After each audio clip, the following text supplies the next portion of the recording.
Assalamualaikum warahmatullahi wabarakatuh. Kembali lagi bersama saya Muhammad Hamdan Yafi. Pada kesempatan kali ini saya masih akan menjelaskan tentang ilmu psikolinguistik yang ranahnya pada perkembangan bahasa anak. Nah, bisa kalian simak yang nantinya juga dapat kalian gunakan untuk mempelajari ilmu psikolinguistik. Nah, di sini saya akan membagikan peta pemikiran untuk nantinya dapat mempermudah kalian memahami ilmu psikolinguistik. Nah, kembali pada perkembangan bahasa anak itu dibagi beberapa tahapan. Nah, yang pertama ada teori perkembangan. Nah, ini teori dasar ya, ada nativisme, kemudian behaviorisme dan kognitivisme. Nah, masing-masing memiliki tokoh yang sangat familiar. Misalkan pada nativisme ada namanya Chomsky. Dia mengatakan bahwa bahasa anak ini bersifat alamiah. Pada behaviorisme ada salah satu tokoh yang bernama Skinner. Dia mengatakan bahwa penguasaan bahasa anak bersifat suapan. Kemudian pada teori kognitivisme ada tokoh yang sudah familiar tentunya menurut saya. Ada Piaget, dia mengatakan pada ranah kognitif itu ada pemetaan kognitif. Nah, itu. Kemudian pada perkembangan bahasa anak juga ada tahapan perkembangan sosial dan komunikasi. Nah, ini sangat menarik ya. Tentunya sejak lahir bayi sudah dapat berkomunikasi. Walaupun kita sebagai orang dewasa belum mengetahui bunyi yang bisa kita tangkap sehingga kita tidak tahu apa itu maksud yang disampaikan secara jelas. Nah, ketika sudah dapat dikatakan berkomunikasi sejak lahir, nah ini tentunya sudah dapat berinteraksi dengan orang. Misalkan orang terdekat, yakni ibu atau bapaknya. Yang paling dekat tentunya ibunya yang sudah biasa melakukan aktivitas menyusui pada bayi tersebut. Nah, ini misalkan bayi tersebut memunculkan senyum. Nah, itu bagian bentuk dari komunikasi sebenarnya. Nah, kemudian setelah itu diawali dengan senyum, kemudian ada berdekut, kemudian ada dialog. Nah, kemudian ada pola gilir. Nah, berdekut ini biasanya usianya 2 bulan. Nah, bayi telah mengembangkan kendali otot untuk membantu membiasakan alat fungsi yang nantinya bisa memunculkan bunyi-bunyi. Nah, itu. Kemudian pada perkembangan anak juga terdapat perkembangan motorik. Nah, perkembangan motorik ini ada beberapa yang bisa kalian lihat secara signifikan. Yang pertama yaitu duduk.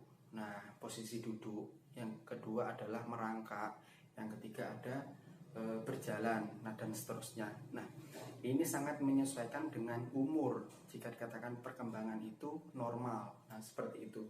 Kemudian pada perkembangan bahasa anak juga kalian bisa nanti melihat tahapan perkembangan bahasa. Nah, bahasa ini ada dua ya, dilihat dari perkembangan kata dan kalimat, kemudian dilihat juga dari tahap perkembangan artikulasi. Nah, pada tahap perkembangan kata dan kalimat, nanti kalian akan memahami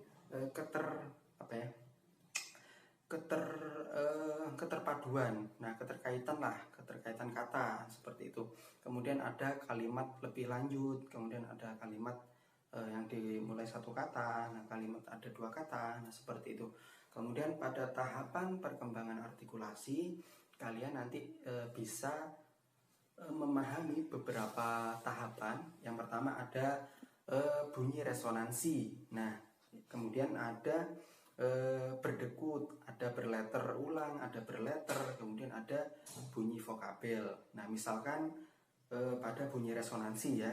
Nah, ini dimaksudkan terjadi di dalam alat yang nantinya dapat membantu kita itu mengeluarkan bunyi, misalkan rongga mulut. Nah, seperti itu. Kemudian ada berdekut. Nah, sudah sampaikan tadi, berdekut ini adalah usia 2 bulan. Nah, bayi telah mengembangkan otot mulut ya, tentunya otot mulut untuk memulai dan menghentikan gerakan secara mantap lah.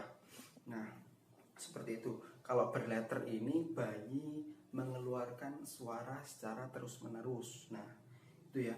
Kemudian ada berletter ulang. Berletter ulang itu dijelaskan di dalam bukunya Bapak Abdul Khair yang berjudul Psikolinguistik Teori dan Praktik. Itu dijelaskan pada berletter ulang ini bayi mulai belajar memonyongkan mulutnya. Nah, itu secara lebih bergerak lah, yaitu intinya bayi belajar memonyongkan mulutnya secara bertahap. Nah, untuk nantinya dapat membantu mengeluarkan bunyi. Nah, seperti itu. Nah, kemudian ada teori perkembangan kognitif. Nah, di awal tadi sudah saya sampaikan untuk teori dasar perkembangan bahasanya ada nativisme, behaviorisme, kemudian ada kognitivisme. Nah, pada perkembangan kognitivisme ini ada perkembangan tahap sensomotorik yang pertama. Yang kedua ada tahap operasional, itu yang kedua. Yang ketiga ada operasional konkret, dan yang terakhir ada operasional formal. Nah, itu kerangka pikiran yang bisa saya sampaikan untuk mempermudah kalian memahami ilmu psikolinguistik pada ranah perkembangan bahasa anak. Mudah-mudahan bermanfaat dan dapat dipahami. Apabila ada salah kata dari saya mohon maaf yang sebesar-besarnya. Saya akhiri. Wassalamualaikum warahmatullahi wabarakatuh.